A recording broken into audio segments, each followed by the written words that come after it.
All right, so the book we are doing is called One Half from the East. And I don't know if you could see that, but we'll get a good picture for you. One Half from the East. And it's by Nadia Hashimi. She is a pediatrician and she lives in Washington, D.C. with her family.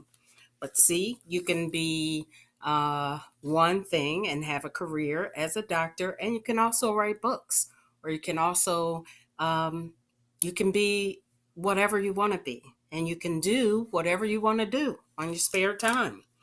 So again, the book is about Obeda, who transforms and pretends to be a boy. Chapter 1.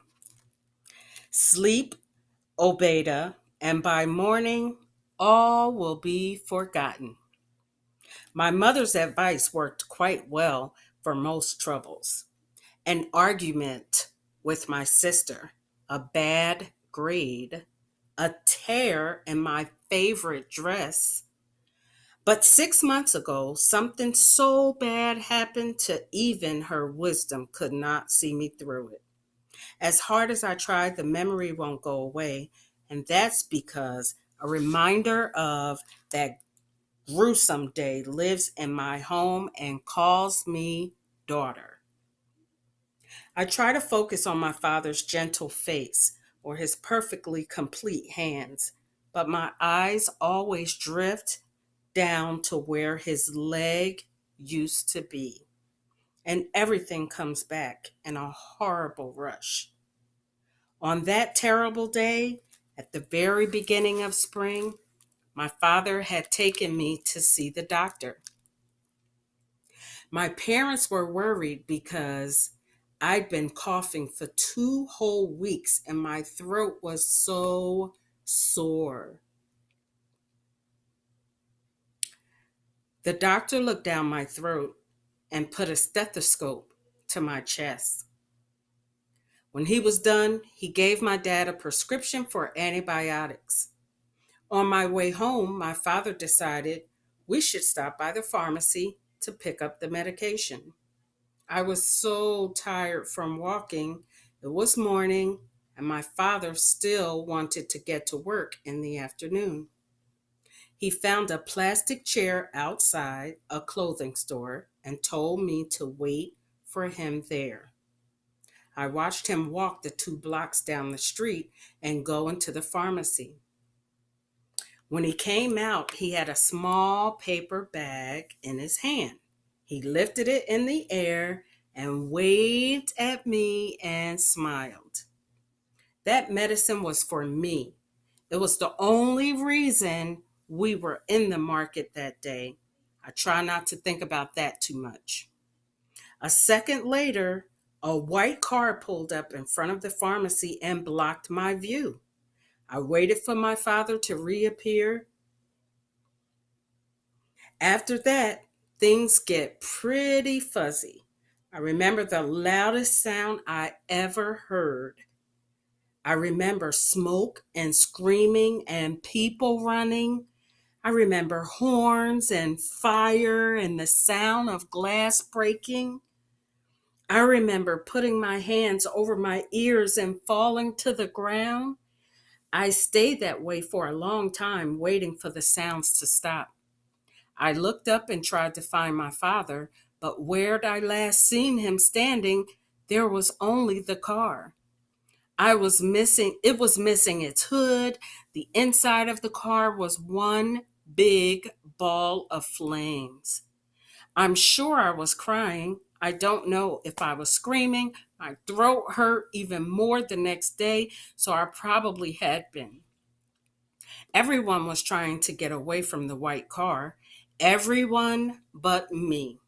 I ran right into the smoke, which I now know was a bad idea, but I wasn't really thinking straight. There were people all over the ground. I looked only at their faces. I ignored everything else. I grabbed my father from under his arm and tried to drag him away from the car, but he was too heavy. A couple of men helped me, one on either side. They started doing something to my father's leg. I was waiting for my father's eyes to open and didn't pay much attention to anything else aside from his face. I just wanted him to talk to me. It wasn't until we were at the hospital that I realized the men had used their jackets to wrap up the wound where my father's leg had been blown off. Their brown jackets turned dark and wet in a way that made my stomach lurch. It was the worst thing I'd ever seen, and I'm glad I don't remember much more of it. My father stayed in the hospital for weeks. We didn't visit him much that spring because my mother said it was no place for children. He came home with a stump wrapped with white gauze, half of his leg gone. He couldn't move around and needed help with everything. We lived on the third floor of our building, which meant that once he got into the apartment, it was really hard for him to leave because there was no elevator. My father was angry and tired all the time, probably because he was in a lot of pain. He was at his worst when his pain medications wore off and when my mother was fixing up his bandages. My mother changed the dressings on his stump every 2 days. She would wipe the crust off the raw, fleshy part and rewrap it gently as she could. It was gruesome to look at. I saw it a few times, and after that, I would make up some excuse to leave the room anytime she undid the gauze and the strips. Eventually, the end turned into knobby skin, and my father didn't seem so angry anymore. Instead, he turned into a ghost. I don't mean that he died, but that he could be in a room and people hardly knew that he was even there. If he talked, it was right into a light whisper. Most of the time, he stayed in the bedroom he shared with my mother. When he got a little better, he would come out every once in a while, a couple of days, but avoided all conversation about saying his leg hurt. It was a good excuse to be alone and sleep, which is all he wanted to do. I supposed he was trying to forget too. Since my father got hurt, he couldn't work as a police officer anymore. I miss seeing my father smile and having him hold my hand when we walked through the market.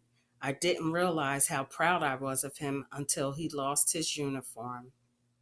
This fall, much more has changed than the color of the leaves. We had to pack up and move to the village to be closer to my father's brothers so they could help us out. And living in an apartment at the top of 3 flights of stairs wasn't a great idea either for a man with one leg. We moved from Kabul to a village in the middle of nowhere. And that's where we live now, in a dry valley. Most of the red and orange and gold leaves have turned brown under the feet of the villagers.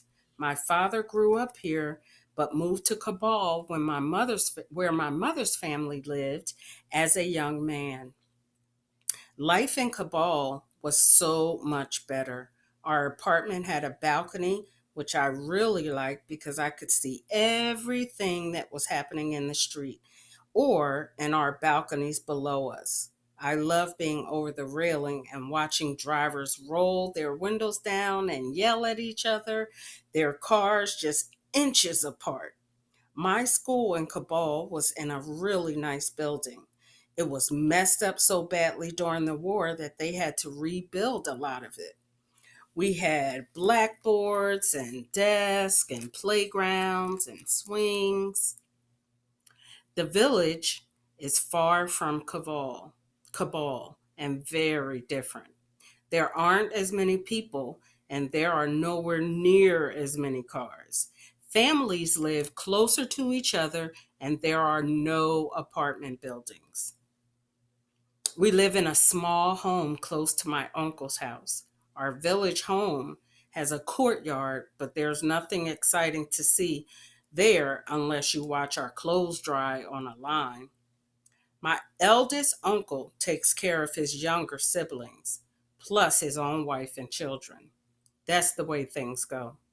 The oldest boy in the family is the one who's responsible for looking after everyone. He's sort of like a backup father. But my family doesn't have a son, which means we don't have a backup father. Like our Kabul apartment, our village home has an everything room, which is basically our living room, but so much more. Our everything room in Kabul was painted yellow, but the one in our new home doesn't look like it's been painted at all. We moved all that we had in our old everything room to our new everything room. Here in the village, we have a single television against the wall with a DVD player, which we use to watch pirated movies we brought from the street vendors in Kabul. The only problem is we don't do this very often since electricity is really unreliable. The earth floor is hidden by a few burgundy carpets woven with intricate geometric patterns. Along the sides of the rooms are long, flat cushions we lie on with big pillows propped against the wall. My mother likes to rest her back on these pillows while she's sewing. When it's dinner time, we lay a vinyl tablecloth on the ground and eat. On weekends, which are Fridays and Saturdays, we welcome guests here, which means bringing them tea and dried fruits. When it's cold out, we use a low stove with hot coals at the base. We cover the stove with a thick blue and gray plaid comforter so we can sit around it and warm ourselves. We set bowls of walnuts nearby and snacks on them. In the afternoon, we spread out our notebooks from Kabul and review homework assignments. My sister and I read side by side, sometimes helping one another if we get stuck on a word. When my mother is in a good mood, we can't get her to play cards with us. Oh, we can get her to play cards with us. We play games called Five Card, or my favorite, Game of the Thief. The loser has to do something awful, which usually means washing the dishes.